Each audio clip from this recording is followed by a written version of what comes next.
कैसे हैं आप। मैं फिर से आपके लिए वीडियो लेकर आई हूँ। आज हम जो इसका सेकंड पार्ट कर रहे हैं रिवीजन टेस्ट पेपर का, तो उसमें क्वेश्चन नंबर 5 से लेके तो 8 तक हम कंप्लीट कराएंगे। ठीक है, क्योंकि 2 नंबर वाले क्वेश्चन हैं तो हमें सबसे पहले ये जानना होगा कि हमें कितना लिखना है। ठीक, आता तो बहुत कुछ है पर मार्क्स भी देखने हैं कितने मार्क्स का है तो हमें कितना लिखना है। ठीक, तो चलिए स्टार्ट करते हैं। सबसे पहले आपका जो क्वेश्चन नंबर 5 है वो पूछा है कि संविधान, भारतीय संविधान के 2 स्रोत लिखिए। 2 स्रोत मतलब कहाँ कहाँ से क्या लिया जाता है, वो स्रोत होते हैं। ठीक, तो सबसे पहले हम लिखें, जब भी आप स्रोत लिखें तो हम क्या करते हैं, अमेरिका, ब्रिटेन, ये सब। लेकिन भारतीय संविधान मूल रूप से 1935 का जो भारत शासन अधिनियम था उस पर लागू है। तो हम हमेशा जब भी स्रोत लिखें तो पहले ये जरूर लिखें भारत शासन, इसका पहला स्रोत है भारत शासन अधिनियम 1935 1935 और अमेरिकी संविधान। ठीक, और भी बहुत सारे हैं पर ये 2 स्रोत चूंकि पूछे थे तो 2 मैंने बताया। सेकंड है इसका, अथवा प्रारूप समिति के 2 सदस्यों के नाम लिखने थे तो हमने लिखा है, अक्सर आप लोग ये करते हैं कि सिर्फ नाम लिख दिए, पर अगर ऐसे लिखेंगे तो ज्यादा अच्छा लगेगा कि प्रारूप समिति के 2 सदस्यों के नाम निम्न हैं या निम्नलिखित हैं। ठीक, तो चूंकि हम सभी जानते हैं प्रारूप समिति के अध्यक्ष डॉक्टर भीमराव अम्बेडकर थे, तो जनरली अम्बेडकर लिखते हैं, पर मैंने एक्स्ट्रा नाम इसलिए लिखे हैं कि वो तो आपको याद ही, कभी अगर और एक और याद नहीं आए तो इनमें से। ठीक, तो एक तो थे NG आयंगर और KM मुंशी। ठीक है, और भी बहुत सारे लोग थे पर इनके नाम। इसी का क्वेश्चन नंबर अब 6 चलते हैं। क्वेश्चन नंबर 6 में पूछा है, थोड़ा सा उलझा दिया था, ऐसे अनुसूची डाल दी। एक्चुअली अगर वो पूछ लेते कि ग्राम पंचायत के 2 कार्य लिखिए या नगर पालिका के 2 कार्य लिखिए तो समझ में आता, लेकिन बच्चे थोड़ा सा कंफ्यूज कर दिए यहाँ पर कंफ्यूज होने की जरूरत नहीं थी, क्योंकि ग्राम पंचायत जो है वो ग्राम पंचायत या ग्रामीण प्रशासन 11वीं अनुसूची का विषय है और नगरीय प्रशासन जो है वो काय का विषय है, वो 12वीं अनुसूची का विषय। तो उन्होंने बस अनुसूचियां डाल दी, साथ में बदला कुछ नहीं है, वही लिखा जाएगा। ठीक, तो ग्राम पंचायत या 11वीं अनुसूची के 2 कार्य हम लिखें, निम्नलिखित हैं। वो हैं, हम बहुत सारे काम है जानते हो आप, वहाँ पानी की व्यवस्था, बिजली की व्यवस्था, सिंचाई से संबंधित कार्य है ना, स्थानीय सड़कें, बहुत से काम होते हैं, मेले का आयोजन करना है ना, छोटे छोटे बहुत सारे काम होते हैं, शमशान घाट वगैरह। लेकिन यहाँ हमने चूंकि 2 लिख दिए बड़े बड़े, कृषि संबंधी कार्य और बिजली व पेयजल, इनमें से आप कोई एक लिख सकते हो। ठीक है, इसका उत्तर अथवा है, वही नगर पालिका पूछ लिया, या 12वीं अनुसूची के कार्य, तो वहां पर हम लिख देते हैं खेल का मैदान व पार्क बनाना, बिजली, सीवर, चिकित्सा, बहुत सारे काम हैं जानते हैं, स्ट्रीट लाइट्स वगैरह लगाना, सीवर लाइन का काम देखना है ना, साफ सफाई, स्वच्छता, ये सब नगर पालिका के काम होते हैं। तो आप कोई भी लिख सकते हैं, मैंने यहाँ लिख दिया खेल का मैदान, पार्क बनाना, बिजली, सीवर और चिकित्सा। ठीक, तो ये आपका क्वेश्चन नंबर 6 कंप्लीट हो गया। क्वेश्चन नंबर 7 की तरफ हम चलते हैं, और क्वेश्चन नंबर 7 में पूछा था कि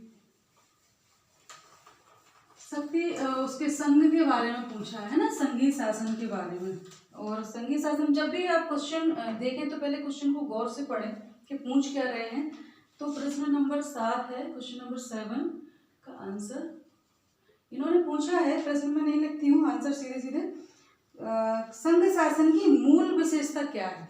मूल विशेषता, विशेषताएं तो बहुत सारी हैं, लेकिन यहाँ मूल विशेषता पूछी है तो हम लिखेंगे कि केंद्र, और चूंकि 2 नंबर का है तो शॉर्ट में लिखेंगे, केंद्र व राज्यों के मध्य शक्तियों का बंटवारा, है ना, शक्तियों का बंटवारा, बस इतना लिख के छोड़ देंगे। ठीक है, क्योंकि 2 नंबर का क्वेश्चन है। तो हम जानते हैं कि उसमें जो है केंद्र और राज्यों के बीच शक्तियों का जो है विभाजन होता है। ठीक, तो वो ये हमने लिख दिया। अब इसका अथवा है, अथवा इसका उत्तर है, इसमें पूछा है उन्होंने कि भारतीय संघ में कितने राज्य और कितने केंद्र शासित प्रदेश हैं। ठीक है, तो हम लिखेंगे यहाँ पर, पिछली बार जो जोड़ तोड़ हुई है, जो घट जोड़ हुआ है, उसके बाद अब भारतीय संघ में 28 राज्य व 8 केंद्र शासित प्रदेश हैं। यहाँ बच्चे कंफ्यूज हो जाते हैं, है ना। केंद्र शासित प्रदेश हैं, ठीक है। अब लोग कहेंगे कि भाई पहले तो 29 राज्य थे और 7 केंद्र शासित प्रदेश थे, तो एक राज्य जम्मू कश्मीर को राज्य का दर्जा हटाकर उससे तोड़कर 2 केंद्र शासित प्रदेश बन गए। तो अब तो केंद्र शासित प्रदेशों की संख्या 9 होनी चाहिए, है ना। और राज्य घट गया एक, तो 28 राज्य। 28 राज्य तो ठीक है, लेकिन यहाँ संशय कुछ लोगों को होता है एकदम से, क्योंकि अभी अगर वो अपडेट नहीं है तो आपको बता दें कि ये हुआ। इसके साथ साथ इसका तो हमें पता था, बड़ा वो पेपरों में आ रहा था समय, लेकिन इसके साथ एक घटना और घटी है, और वो ये थी कि 26 जनवरी 2020 को नगर हवेली, दादर व नगर हवेली, दादर व नगर हवेली एवं, आपको जानना जरूरी है, आप राजनीति विज्ञान के स्टूडेंट इसलिए बता रही हूँ, एवं दमन दीव का विलय कर दिया गया, है ना, कर दिया गया। हमारी संसद को ये अधिकार प्राप्त है कि वो एक राज्य को तोड़कर 2 राज्य बना सकती है, 2 राज्य को मिला के एक राज्य बना सकती है, उनकी सीमा को घट बढ़ा सकती है।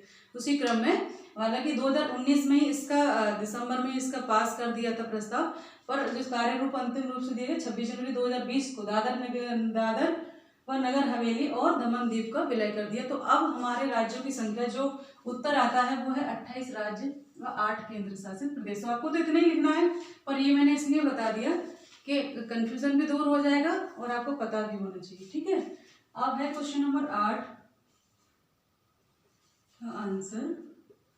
क्वेश्चन नंबर 8 है, न्यायपालिका की स्वतंत्रता से क्या अभिप्राय है, ठीक है। तो इसमें सीधा सीधा है, कार्यपालिका व विधायिका से स्वतंत्र है। इसका अर्थ है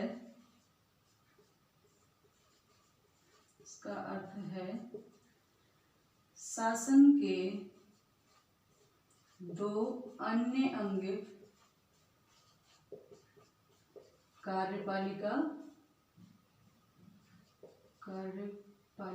नीचे लिख लेती हूँ,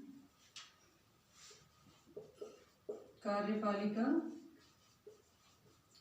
व किससे, कार्यपालिका और विधायिका, है ना, विधायिका से स्वतंत्रता,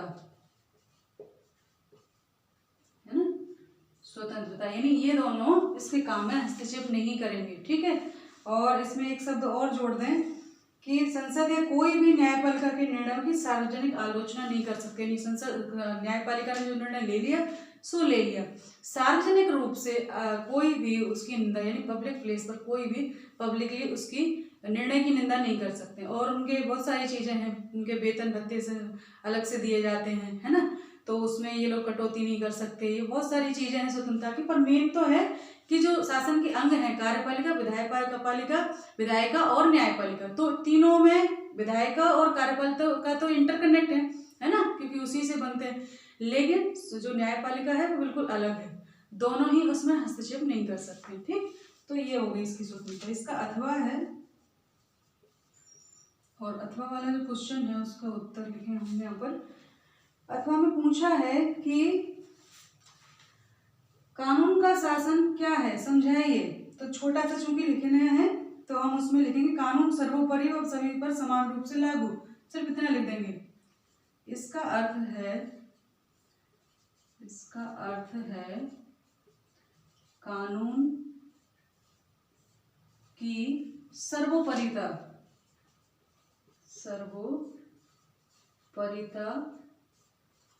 व कानून समाज में सभी पर समान रूप से लागू, ठीक है, समान रूप से लागू होना तो ये इसकी परिभाषा है, ठीक। यानी कानून का शासन है, कानून ही सर्वोपरि है, कानून से ऊपर कोई भी नहीं है। और ये बात सत्य है। आपने देखा होगा बहुत से मंत्री जेल गए, है ना, अपने कार्यकाल में किए हुए भ्रष्टाचार की वजह से। तो कानून से बड़ा कोई नहीं है, ठीक। अगर वो कुछ अपराध करता है तो उसके लिए बड़े से बड़ा व्यक्ति भी वही है जो एक आम नागरिक है।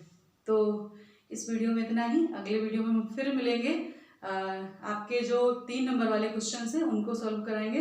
तो ध्यान रखिए, पढ़ाई करते रहिए। नमस्ते सभी को, धन्यवाद।